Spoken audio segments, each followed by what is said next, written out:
In January 2025, what was once dismissed as a social media joke has become a stark diplomatic crisis.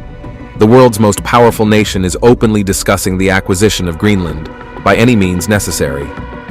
This massive island, covered by 500 trillion tons of ice, has suddenly become the center of a global power struggle that could reshape international relations.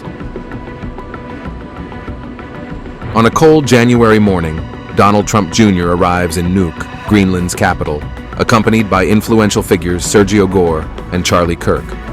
To waiting reporters, his words seem carefully measured. Just here as tourists, seeing it, looks like an incredible place. The scenery coming in was just spectacular, so just very excited to be here. But this is far from a simple tourist visit. The 4 to 5 hour stopover, confirmed by Greenland's Ministry of Statehood and Foreign Affairs, carries deep political implications. Within hours from his Florida estate, the president-elect reveals a far more serious agenda. Mr. President, back on Greenland, your position is clear, but have you directed your staff to take specific actions to draw plans? And can you elaborate again? You didn't rule out military coercion. Well, we need Greenland for national security purposes. I've been told that for a long time, long before I even ran. I mean, people have been talking about it for a long time.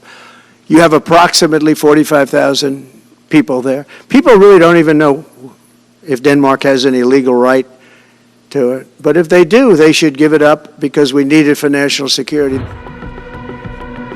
The stakes become clear as Trump refuses to rule out military action. His concerns focus on increasing Russian and Chinese presence in Arctic waters. I'm talking about protecting the free world. You look at, you don't even need binoculars. You look outside, you have China ships all over the place. You have Russian ships all over the place. We're not letting that happen. We're not letting it happen. The world's largest island is more than just ice and snow. With just 57,000 residents, most of them indigenous Inuit people, Greenland holds the key to the Arctic's future.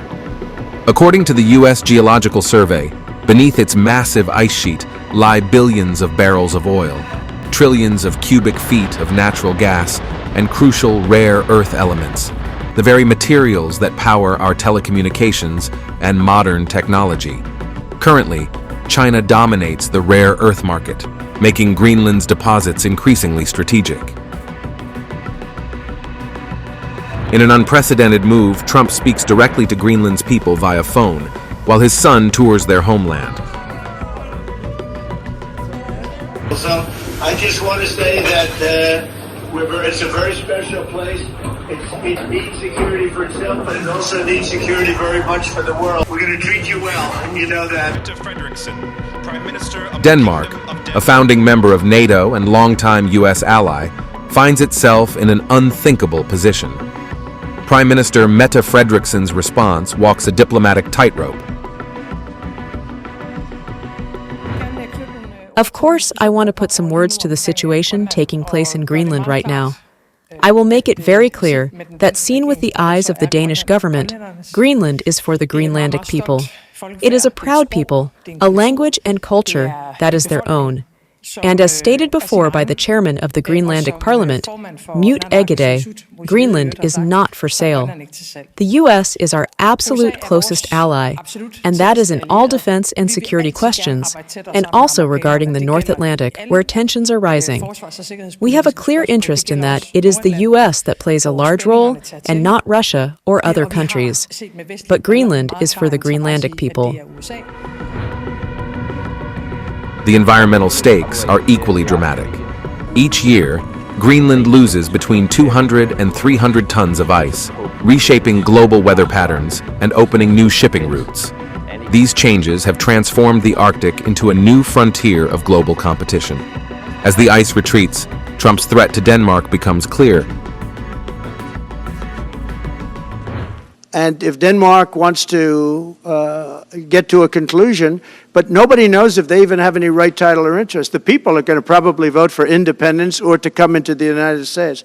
But if they did do that, then I would tariff Denmark at a very high level. Have you asked your staff to for acquisition? I mean, are you active? No, we're not at that stage, but we have people, I haven't even entered office yet. This is no longer about real estate.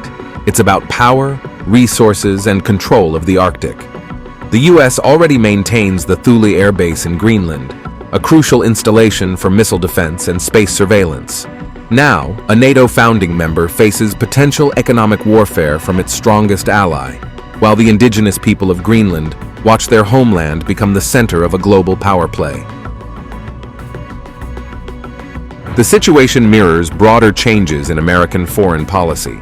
In the same period, Trump has discussed using economic pressure to absorb Canada and military options to reclaim the Panama Canal.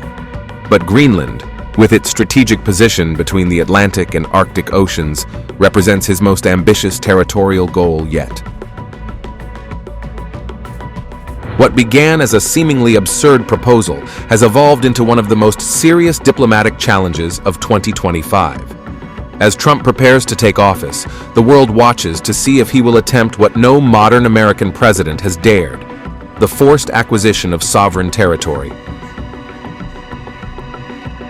The ice of Greenland holds many secrets. Its melting shapes our climate, its minerals power our phones, and its position guards our security. But now, it holds something else: the key to understanding how far a superpower will go to expand its reach in a changing world. For the 57,000 people who call this massive island home, the next few weeks may determine their future. For Denmark, it could reshape a centuries-old relationship, and for the rest of the world, it may determine just how much the old rules of international order still apply.